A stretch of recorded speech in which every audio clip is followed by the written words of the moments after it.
Peyton Borchelt here with my host, Anthony Masusock. and we are going to be talking Phillies all episode, and we're gonna have a couple segments we're gonna break through. We have some points that we want to get through, and I just think it's gonna be a good little talking point. We're a couple weeks into the season, and I think it's a pretty good standing point to start talking about them. So the first segment I want to get to with you, Anthony, is the Phillies' recent news. And I want to start with the Dodgers series. Yeah.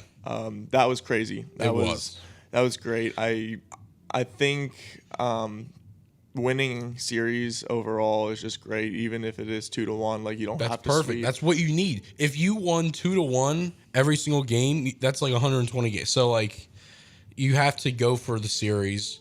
A sweep is always beautiful, of course, but I was there Friday night on the Dodgers game. It was absolutely beautiful. Like, the energy was there.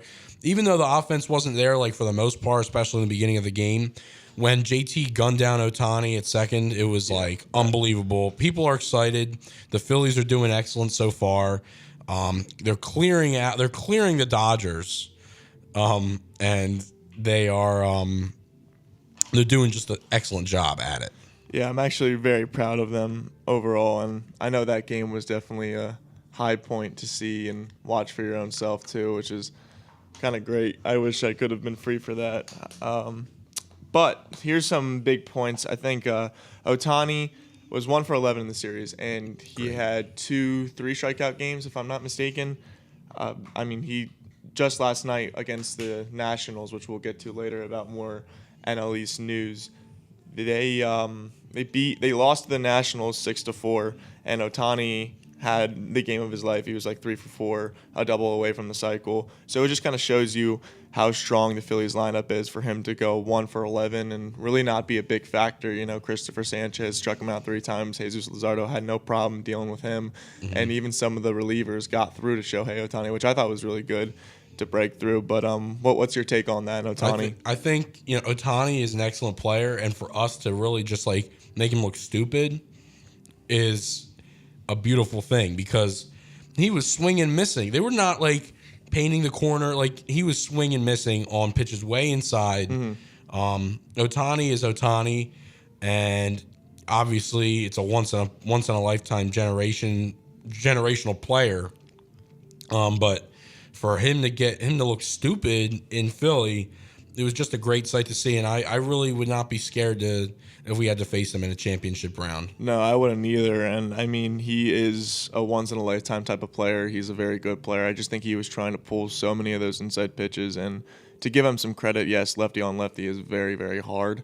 And it's just, even the best of players can sometimes struggle against that. If you're 3 for 10, 300 batting average, you're a Hall of Famer. You're more than a Hall of Famer, you know what I'm saying? So 310, absolutely. Yeah, I mean, the next point I wanted to say also about the Phillies news in that Dodgers series, Castellanos, check on your family and your loved ones. Yeah, check on them, because that was unbelievable. That was an unbelievable moment. First pitch, they bring in the new guy after what's his name? Glasnow looked terrible. Glasnow. The rain. I've never seen the rain get to a pitcher like that. No, I mean, the Dodger product, I guess it makes sense. I don't know where Glasnow, where else he would have been. That makes sense, because he should be able to. I don't know. He's a really good pitcher, and we jumped all over him. He couldn't throw a strike during the 3rd inning because it was rain. It was like something weird was going on with him. There's a mist. He's also like a vet.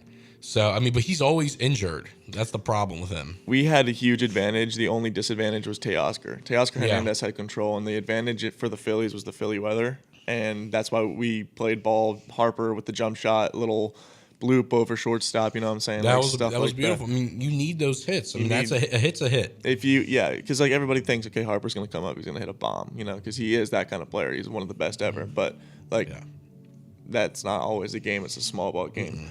It's small ball is just as important as the long ball. Sometimes even more important. If Sosa's got the bases loaded, if he rips a bases clearing double, that's amazing. If he gets a base hit, it don't always got to be grand slams in the grand scheme of things, but strings of hits and singles gets the job done sometimes. Absolutely. Then the last point of that is Harper was 2 for 4 that game. After his previous of the 2 Dodger games in the series, he was 0 for 3 and 1 for 3. He's not He's just kind of finding it. He was, really good in spring training. He was good at the beginning with some homers, and then there was a little bit of a skid. And everybody goes through skids. It's not something to worry. I'm just saying, like I noticed he changed his batting gloves. He said he just didn't wear them one game, then he put them on the next game, and it's like, oh, okay, like he's finding that rhythm. He's like just focusing on trying to be consistent. Like, I have no doubt Harper's going to be fine within the next game. Harper is one of them guys you never really worry about. I mean, it's a baseball player. It happens to everybody. Baseball, like you play baseball, it is one of the hardest things to do is to hit. It's a failure sport until it's not. You know what I'm saying? It's you're going to fail more times than you succeed. And when you succeed, it feels real good. Yeah, absolutely. I guess to transfer into the next segment, the NL East, the standings and discussion about that, I think the Phillies are sitting in a really good spot, but it's also a really different kind of look than I would have expected. And I only know it's a young season, and we're still getting into the swing of things, literally. Yeah. But the only two that don't surprise me are the fact that the Phillies and the Mets are first and second. That doesn't surprise me. Because the Mets and the Braves could interchange second. But of course, guess who is in third and fourth place? Who? It goes third Marlins, fourth Washington, and then rounding off within last place is Atlanta with a 1-8 record. Let's give them a 1-11. Is that the first game today? Yeah. Off day yesterday. They were traveling to Atlanta for today's game, and I think that's going to be hopefully good. I hope it's not the game where the Braves finally learn how to hit a ball. Sometimes you have those series where they learn how to do it, and if we can take this series, if we drop one game, that's fine. But if we can take this series, it'd be fantastic. I think my prediction is the Phillies can do it because the pitching that they have and the way the Braves have been swinging the bat, or lack of thereof swinging the bat, and with some key missing players, they're not going to adjust any better from what they played last to one of the best rotations, if not the best rotation in baseball, and competing with the Dodgers. Yesterday's offensive success should be energizing for them as a team, and hopefully no more tragedies happen, but if they do, at least we have Castellanos' home run to look forward to. Yes, we do, and hopefully the Phillies' trajectory of wins and playing ball keeps up and keeps going. They've been hitting the ball. There were some spots in certain games, of course, when Mackenzie Gore was pitching in the first series, we couldn't really find I was at that game. The barrel. I was at that game. The sun was unbelievable. That's what that was. That was a downfall of that too. The Nationals Park just blaring from the shadow to not to it's just a different. Day games can really do that to players. Oh, for sure, and even sometimes night games, depending on how dark the sky is or how clear it is, the ball just looks like an orb. So like outfielders and certain lights, sometimes they're major leaguers. They're gonna find a way, but it was hard in those certain series. But I think they've been doing really good. I think that they just got to keep socking some series, And even if they take one from a juggernaut, like what the Padres are right now, what the Giants are, like whoever they play that are those top teams, that are coming up, like the NL West looks stacked, is stacked. Dodgers, San Francisco, and the Padres. The Dodgers are in third place right now. Really? Yeah, because they're 9-3. They're half a game back. San Francisco is 8-2. And San Diego's 9-2. That's insane. And then obviously we don't care about. The Diamondbacks are one game below 500, and Colorado is just a organization that's not going to recover for a couple of years. They're 2-7. But that's hard. How are you in Coors Field not hitting home runs every day? I know their offense is one of the worst ever. They can't hit a ball. Chris Bryant isn't what he used to be. Sad, but it's sad. As a DH and you can't even hit the ball. Mm-hmm. What the hell? Well, we'll save that for some league news in later episodes. But I think right now I like the way the Phillies are playing, just kind of all around. They're complete. But it's their final hoorah for this team. There's some free agency looks at the end of the season with Schwarber and JT, and I think if we don't get Schwarber, this team's cooked. I think, I know. I have cases for both. One of them's JT solely off the fact he's one of the best defensive catchers, if not the best in the league. We need him. We need JT. But because his bat, his bat's ice cold, but it's worth having a guy go 0-4 and be able to gun down, the fastest guys in the game. That's true. And it kind of relates to a comment a coach of mine made. As long as everybody else is going. Yeah.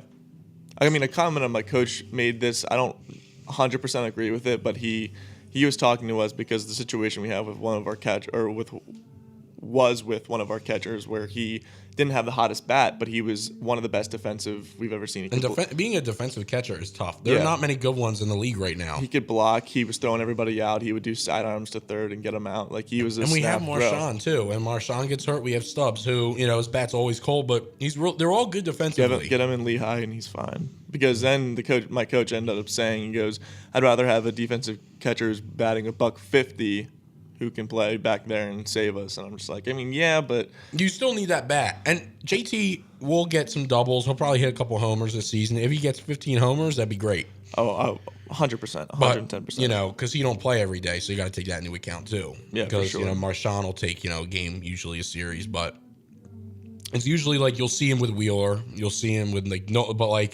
you give him Christopher Sanchez and you give him Marchand, it'll be fine. Luzardo, it's fine. But Wheeler and JT have that chemistry. Yep. They've been doing it a long time. They know Wheeler knows what JT's going to call, and they're comfortable, and I like that a lot about it.